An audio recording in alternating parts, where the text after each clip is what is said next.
साथियों, क्या आप जानते हो दुनिया का सबसे बड़ा मुस्लिम देश इंडोनेशिया, उस पर कभी भारत का राज हुआ करता था। क्या आप जानते हो?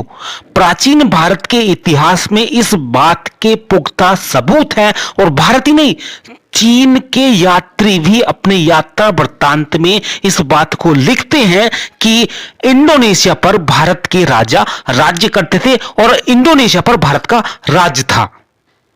वहां पर संस्कृत बोली जाती थी, संस्कृत समझी जाती थी, वहां के आचार विचार रहन सहन पूर्णतः भारतीयों से मेल खाते थे। लेकिन जिस तरीके से मुस्लिमों ने भारत पर आक्रमण करके भारत की संस्कृति बदली, उसी तरीके से इंडोनेशिया की भी संस्कृति बदल दी।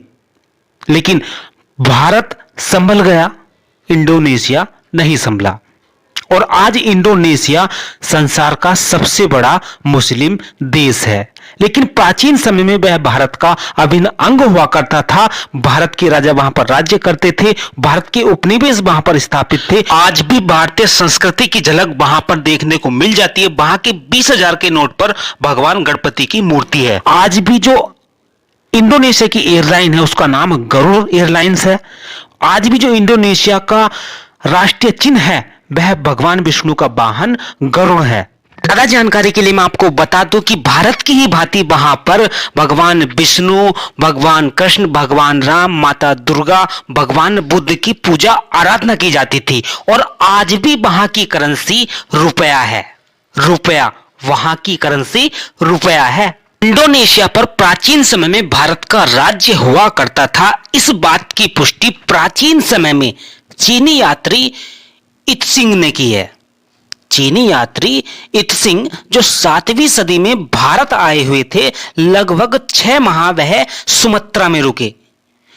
वहां उन्होंने संस्कृत व्याकरण का अध्ययन किया और उन्होंने अपने यात्रा वृत्तांत में लिखा था कि जावा, बोर्निया, कुन्नर, बाली आदि देशों पर भारतीय उपनिवेश स्थापित हो चुके थे। वहां संस्कृत का अध्यापन के साथ साथ भारतीय आचार विचार और धार्मिक परंपराएं भी प्रचलित थी। इन कारणों के फलस्वरूप मलय, कंबोडिया व इंडोनेशिया आदि देश बृहत्तर भारत के अंतर्गत आने लगे थे। इस बात की पुष्टि मैं नहीं कह रहा, इस बात को कोई भारतीय नहीं कह रहा, इस बात को कह रहा है चीन का यात्री इत्सिंग, जो कि 7वीं सदी में भारत आया था। उनका यात्रा वृत्तांत आप आज भी पढ़ सकते हैं। उन्होंने खुद इस बात को कहा था कि इंडोनेशिया पर भी भारत का राज्य था। इससे पहले मैंने एक वीडियो बनाई थी मलेशिया पर भी भारत का राज्य हुआ करता था। इसके प्रमाण आज भी वहां पर हमको मिल जाते हैं। मलय एशिया, मलेशिया का प्राचीन नाम था मलय एशिया और मलय का जो अर्थ होता है हिंदी में, मलय का अर्थ होता है चंदन। मलय शब्द संस्कृत का शब्द है। आज अगर आप चंदन को संस्कृत में देखोगे तो चंदन को संस्कृत में मलय कहते हैं। तो मलय एशिया यानी कि चंदन का देश। तो जो मलेशिया है इसका नामकरण ही भारतीय संस्कृत भाषा से हुआ है। तो ये मलेशिया भी भारत का अभिन्न अंग हुआ करता था, भारत का राज्य वहां पर था। इस पर मैंने फुल वीडियो बना रखी है, आप उसको भी जरूर देखना। दोस्तों, इतिहास की महत्वपूर्ण जानकारी, ऐसी महत्वपूर्ण वीडियो बनाने के लिए काफी पढ़ना पड़ता है, मेहनत लगती है। तो दोस्तों प्लीज हमें मोटिवेशन स्वरूप हमारी वीडियो को लाइक कर देना और चैनल को सब्सक्राइब जरूर कर लेना। चीनी यात्री इत्सुंग ने बृहत्तर के अंतर्गत इन देशों को बताया है।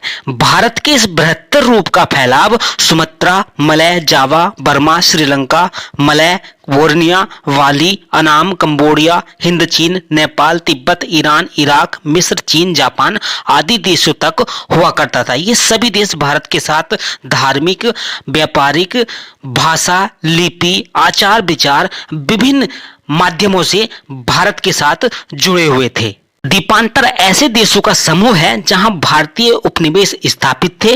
वे उपनिवेश हालांकि भारतीय सम्राटों के अंतर्गत थे, परंतु स्वतंत्र शासकों द्वारा शासित एवं संचालित होते थे। परंतु भारतीय साम्राज्य के प्रति अपनी निष्ठा दर्शाने के लिए उन्हें कर अथवा भेंट के रूप में कुछ निर्धारित धनराशि एक निर्धारित समय के अंतर्गत भेंट करनी होती थी भारत के राजाओं को।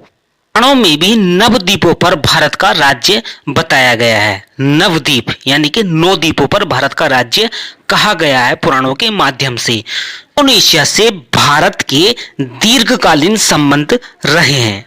पुराणों में उसे नवभेद कहा गया है। इंडोनेशिया में भारतीयों का प्रवेश श्रीलंका के माध्यम से हुआ। इस संबंध को पुनर्जीवित करने में सम्राट अशोक का नाम उल्लेखनीय है। सम्राट अशोक ने 300 ईसा पूर्व में अपने धर्म प्रचारक भिक्षुकों को इंडोनेशिया भेजा। वहां पर सोम तथा उत्तर 2 सरदारों को भेजा गया था। तभी से वहां पर भारतीयों का आना जाना होता रहा। इंडोनेशिया के शासन तंत्र पर भी भारतीयों का व्यापक प्रभाव रहा, जिसका प्रमाण यहाँ के उपलब्ध अभिलेख तथा सिक्के देते हैं।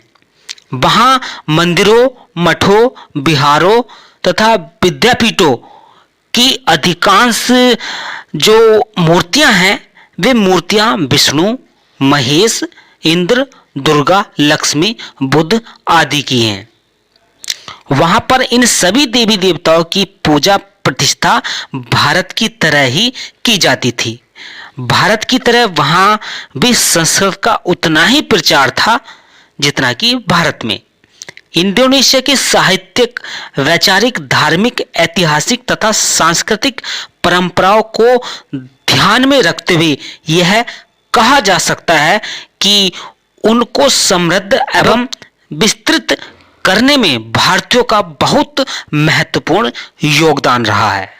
तो दोस्तों, इंडोनेशिया वास्तव में भारत की संस्कृति से प्रभावित था और इंडोनेशिया में भारत की संस्कृति विद्यमान थी और भारत की तरह वहां पर देवी देवताओं को पूजा जाता था, संस्कृत बोली जाती थी, पढ़ाई जाती थी और ज्ञान का वही प्रचार प्रसार भारत की तरह बुद्ध और ब्राह्मण 2 धर्मों के माध्यम से वहां पर होता था। इसके प्रमाण हमको आज भी वहां पर मिल जाते हैं। जैसा कि हम देख सकते हैं कि आज भी वहां पर जो नोट है, जो 20,000 का नोट है, उस पर भगवान गणपति की मूर्ति है। जो वहां का राष्ट्रीय चिन्ह है वह गरुड़ है।